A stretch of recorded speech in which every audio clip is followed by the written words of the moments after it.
Hi, I'm Sean Canning, Principal Architect at 1070 Architecture. We're one of the leading experts in San Diego's accessory dwelling unit regulations. And today I thought I'd do something a little different with this video.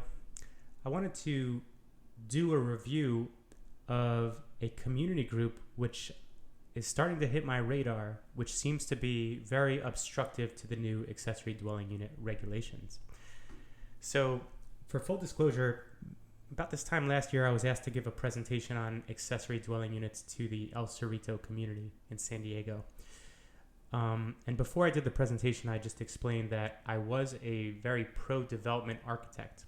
And the things that I would be explaining are really matter of fact, and I'm not giving my opinion either way, but I'm explaining the technical nuances to the code and how and why and when you can build certain ADUs or JADUs.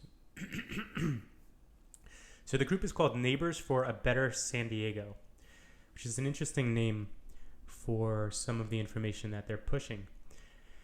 And I noticed that this group frequents a lot of the planning meetings, and they seem to always be able to get their opinion stated on public record.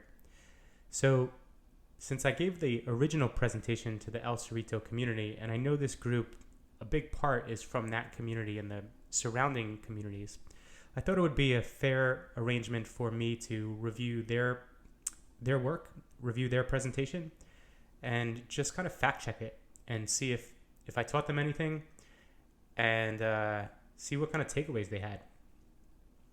So let's just jump into this. This is a presentation made by Neighbors for a Better San Diego. Right on the cover sheet, it says the reality of San Diego's ADU program. And the communities listed are College Area, El Cerrito, and University City. So let me click into the first slide here. It says, in October 2020, our city council decimated single-family zoning by incentivizing developers to convert single-family parcels into high-density income properties. Okay, so right off the bat, I just want to make it very clear how long these projects take to develop. And since October 2020, it hasn't even been 2 years yet. A project like this takes, a large-scale project like the ones they're talking about take multiple years to develop, usually a year or so just in permitting. So it's impossible for single-family zones to be decimated at this point. None of these projects have come to fruition yet, and the ones that maybe there are a few here and there, but just not enough to decimate single-family zoning. When the changes are this large, they should trigger direct, broad-based outreach to the public. Well, yes, I would agree with that. However, that can be a large time spent doing that, and most of these changes came from the state. So the state has made their own regulations, and the city of San Diego has taken those which were required and then expanded upon them. Okay, so this next slide says, correcting the record. San Diego is not just following state law. Okay, so this is kind of what I just described. So they have this broken down to California and San Diego. And in California, you can have one ADU, and in San Diego, you can have 3 ADUs / unlimited ADUs. And then there's like little asterisks there. 3 ADUs anywhere in San Diego and unlimited ADUs within a half mile of transit. Yeah, so that's mostly true, although I would state that, you're still governed by a floor area ratio of the single-family zone. They're talking about single-family zoning here, not multifamily. So in no cases you could build unlimited ADUs, even though that's the language that the municipal code uses. You can only build ADUs up until you hit your floor area ratio. And the floor area ratio is something that essentially sets the maximum amount of square footage based on the base zone. So in single family zoning, you're going to have the smallest floor area ratios, which means the smallest developments. So that's one of the mechanisms that the planning department uses to allow for more or less square footage in different zones. That's why single family zones, you can't build as much as a multifamily zone or a commercial zone. Okay, then they have a 16-foot height listed in California, but in San Diego allows heights of 30 feet. That's not 100% correct. You can go to the height of your base zone, and in certain zones you can actually go 40 feet. But the argument they're trying to make here is that we should be limited to 16 foot in height. But it doesn't take a genius to understand that the more you build up, the more yard space that you would leave. So that creates a great efficiency in construction and density. So I would say it doesn't make sense to have a height limit of 16 foot if the base zone allows for a height of 30 foot. Then they have here California 4-foot side and rear setbacks, and in San Diego a 0 side rear setback, although that's now been changed. So if you go 2 stories now, you do need a 4-foot side and rear setback. But if you go 1 story, you can go 0 lot line. Allows exclusion for public safety in California. And then in San Diego, no restriction in very high fire hazard severity zones. Okay, so just one quick point here. Anytime you're closer than 5 feet to the property line, you do have to build a 1-hour fire-rated wall. And essentially, that's a wall that would be able to be on fire for 1 hour before it would collapse. So the fire safety is actually built into the California Building Code. And in certain cases, you'd have to build more than a 1-hour fire-rated wall, but it's built in. Okay, now I'm on this next slide, and this says, don't be misled, one granny flat versus apartment complex. Compare the difference. San Diego's destruction of single-family neighborhoods is not required by state law. That's true. I would also argue the state law doesn't destroy single-family neighborhoods. But there's some very, very leading vocabulary in this, which is very interesting. So the diagram on the left shows what you could do based on California state guidelines, and the diagram on the right shows what you could do in San Diego. So let's see if we could break this down a little bit. So on the left, it looks like there was an existing home, which has a 284 square foot junior accessory dwelling unit. And that leaves the 3-bedroom, 2-bathroom home there as a single-family residence. And then in the back, they built in 1,137 square foot, 2-bed, 2-bath. It's so funny that they, why not just say 1,100 square feet? But they went 1,137. So it's just interesting the way they did that. And they have that labeled as a granny flat, which is a term no longer used in the municipal code. It's been... everything's been changed to accessory dwelling unit now. Okay, then on the right, what they're saying that you can do in San Diego is you could build basically almost the same ADU, but now you'd have a laundry room, and then you'd have a 200 square foot studio adjacent to that, which I suppose would have to be an ADU. And then they have attached to the house 2 studios, one of which was the JADU in the previous slide on the left diagram, and the other is just a 200 square foot studio. And then this is the most interesting part. They have what looks like 12 150 square foot studios stacked up on the property line over here, and then only 2 parking spaces. So okay, well, there's a whole bunch wrong with this diagram, so I guess I'll just start at the top here. So if this is a single family zone, you'd be allowed to build 1 ADU and 1 JADU. So let's pretend that the 284 square foot studio is the JADU, and then the light blue mass in the back is the ADU. So now every unit past that would have to be, half of those would have to be affordable. So you have 2 more studios here, and then 12 units down the side. So that's 14 studios. So it means 7 of these would be rented at moderate affordable levels. So you'd get, if somebody was to do this crazy development here, we'd have 7 more affordable units in San Diego, and we would have 7 more market rate units in San Diego, plus the original JADU and the ADU. Okay, but here's where it's a little bit misleading in my opinion. So they're showing these 150 square foot studios. Now, 150 square feet is basically the width of this room here that is behind me, minus the staircase, and then 15 foot out. And within that 150 square foot footprint, you would be required to install a full bathroom, or at least a 3/4 bath, no tub, but you'd need a shower. You couldn't design that in really less than 40, I would say like 40 square feet maybe. So now you're down to 110 square feet left, and you still have to do a kitchenette, assuming you do a very small 3-foot kitchenette with like a microwave. These would be the most uncomfortable studios that I've ever seen. 150 square feet is smaller than most hotel rooms, and the code minimum is 150 square feet. But as a developer, I think it would be a pretty bad investment to build 12 150 square foot studios and try to rent them.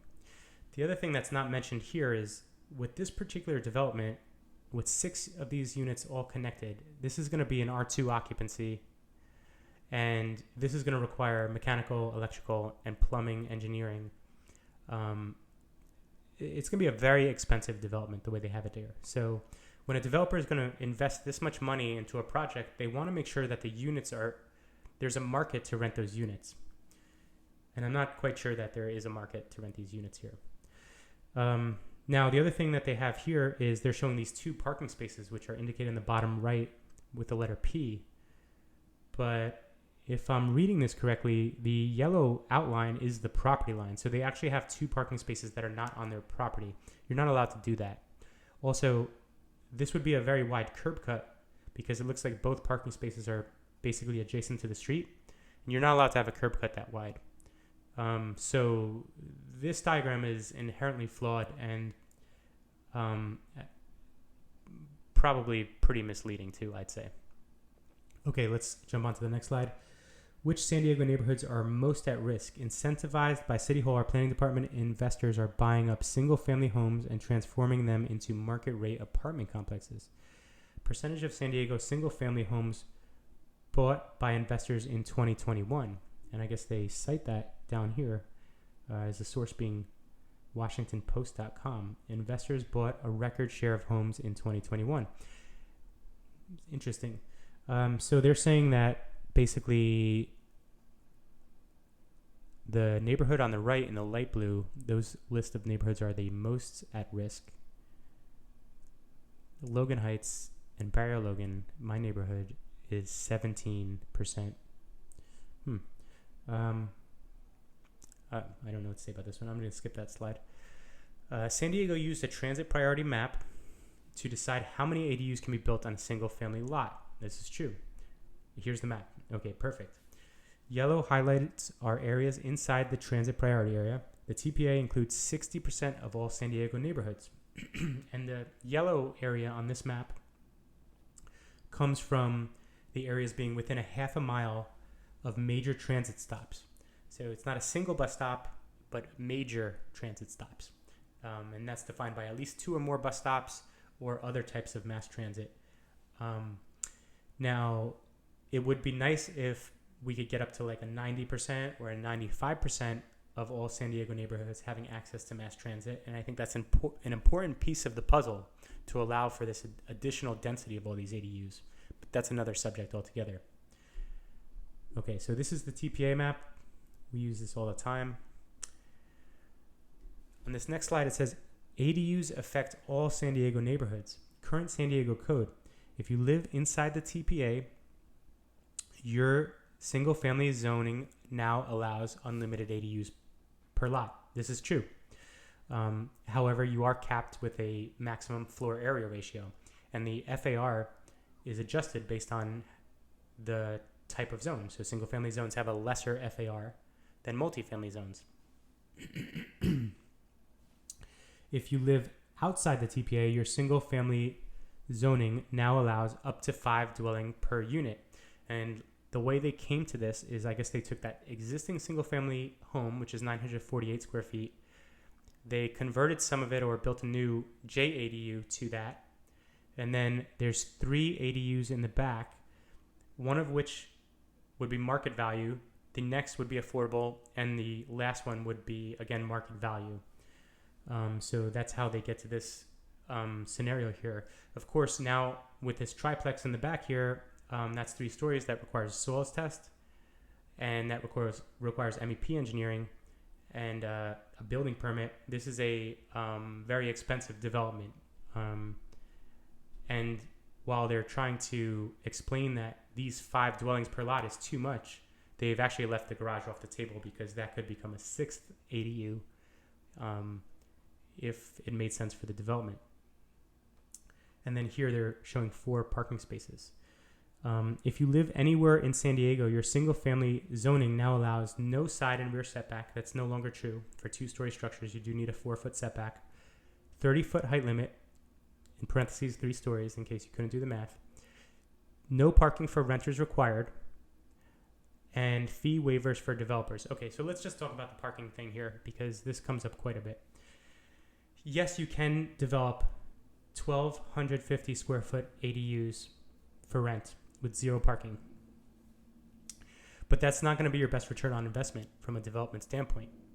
In most cases, whenever you can provide parking, you will provide parking because the type of tenants that would rent a spot without parking are different than the types of tenants that would rent a spot with parking. Parking is a great amenity for a tenant.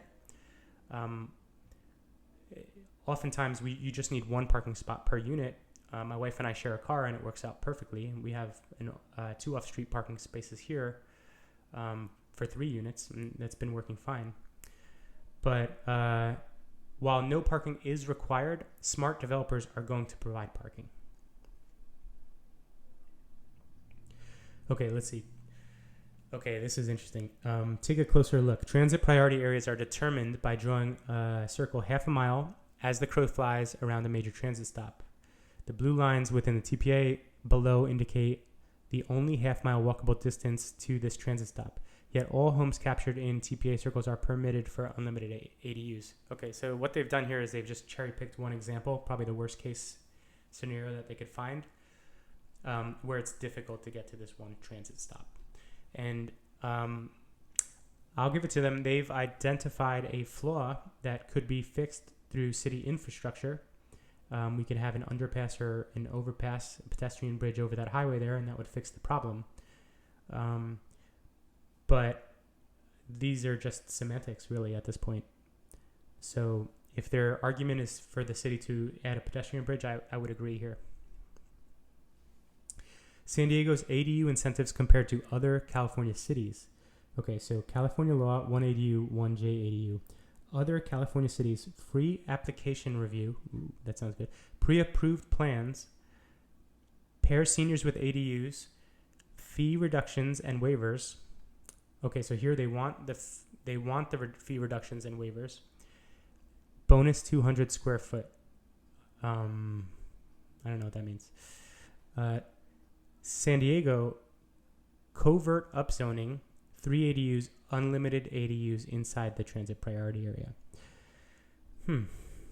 Okay, and then they have this like line graph in the back that's like got this hockey stick curve, where it's impacting the neighborhoods in San Diego quite a bit more than other California cities.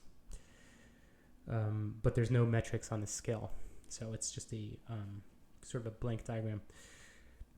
Okay, so first off, pre-approved plans are not such a great idea. It's nice to have a couple pre-approved options, and we do have pre-approved options in San Diego. So whoever made this, I guess they didn't Google search the right thing. Actually, I offer a pre-approved plan. So if you're interested, feel free to shoot me an email. The pre-approved plan is going to end up with a bunch of cookie cutter looking homes. So that's not a great solution. I'm not sure if they're an advocate of that or not.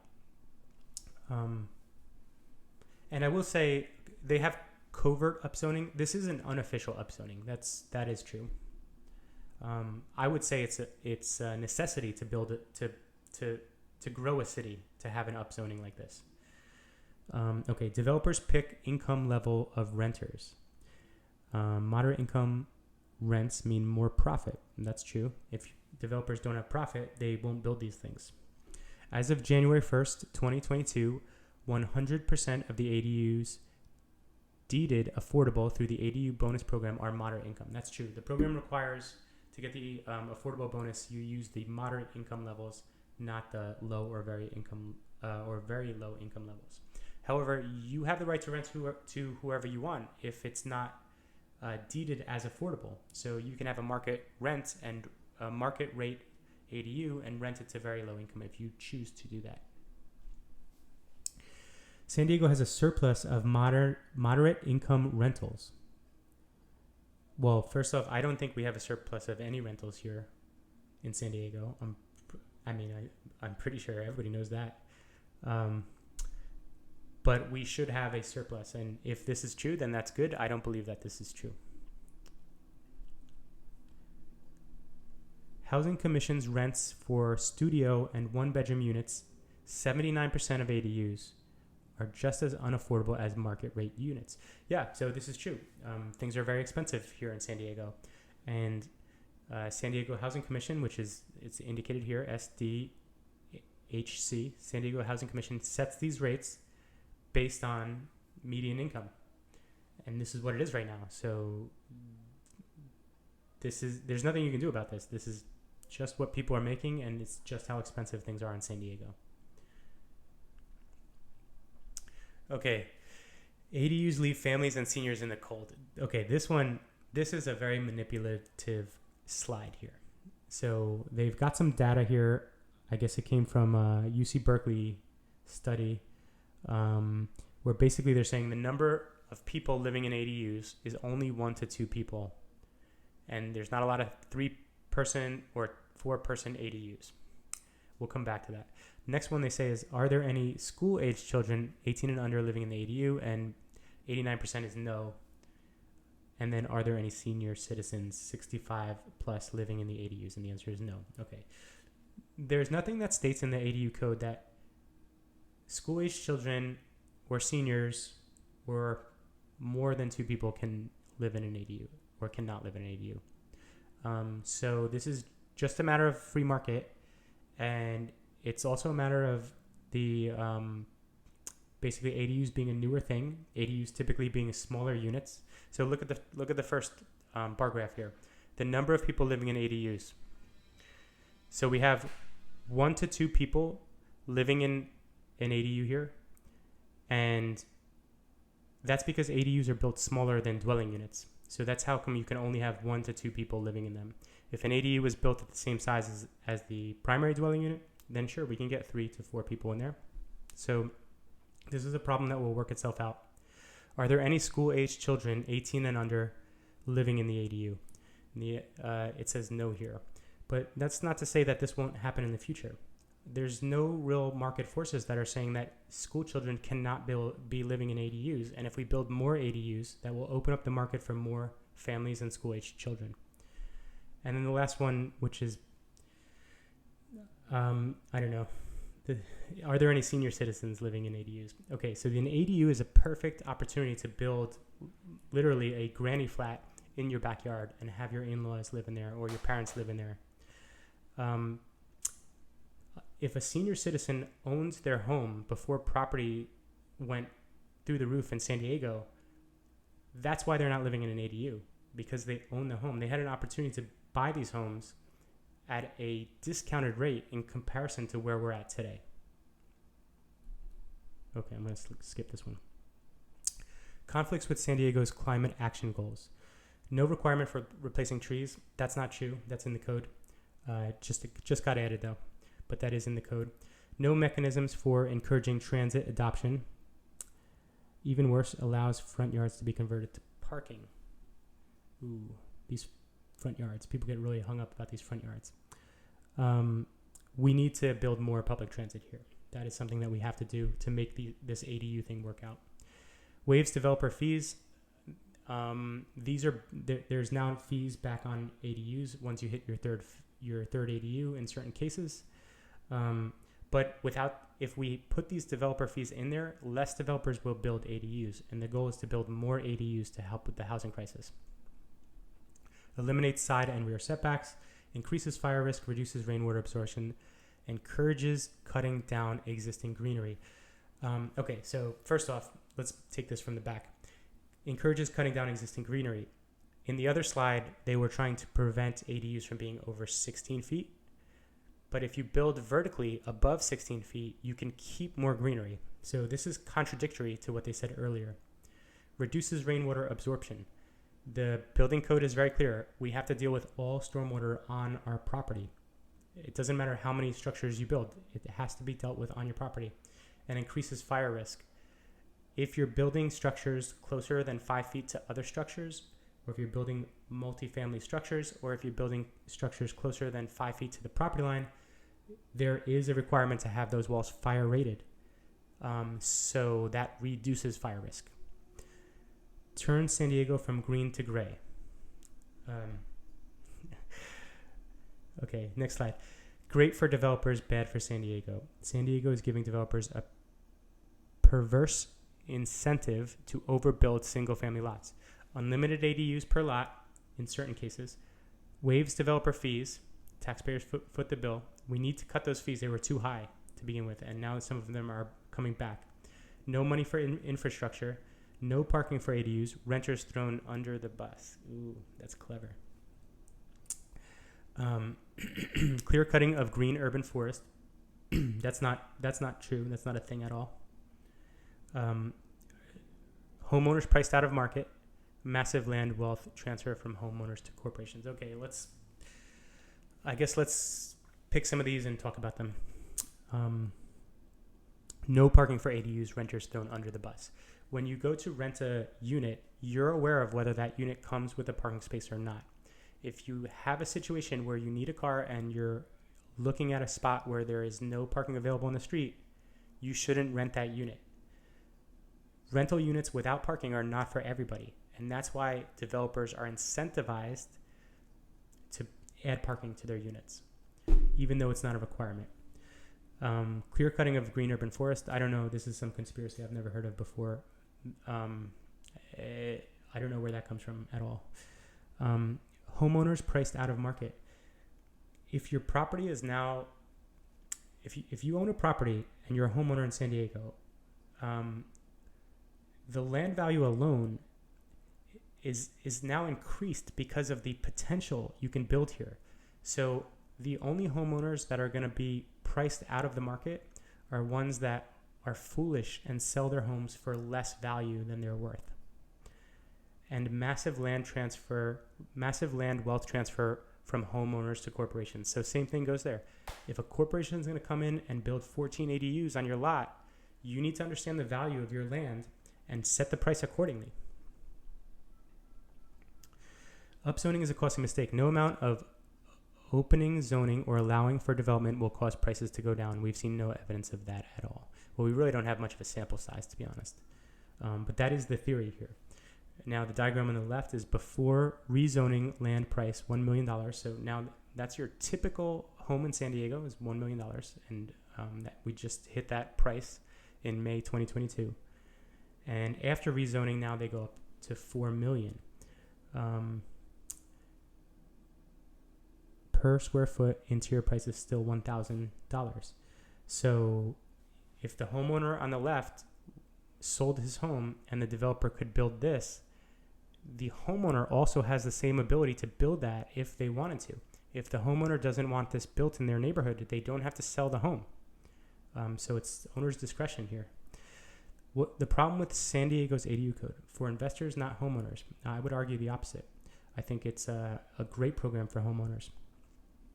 It's also good for investors, but there's lots of opportunities as a homeowner to add value and to live in a multi-generational family, which is very common in the neighborhood that I live. You can move your in-laws in. You don't have to send your kids to dorm at school. They can stay in the ADU in the back. You can build a home office. You could rent it to a tenant, offset some of your mortgage. Would-be first home buyers remain stuck as renters. Okay, so the market is very challenging here, but if you're a first-time home buyer, what I would recommend is as soon as possible build the ADU and then offset your mortgage.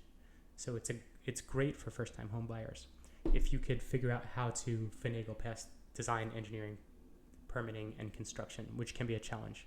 but there is some good opportunity here if you can get through those steps.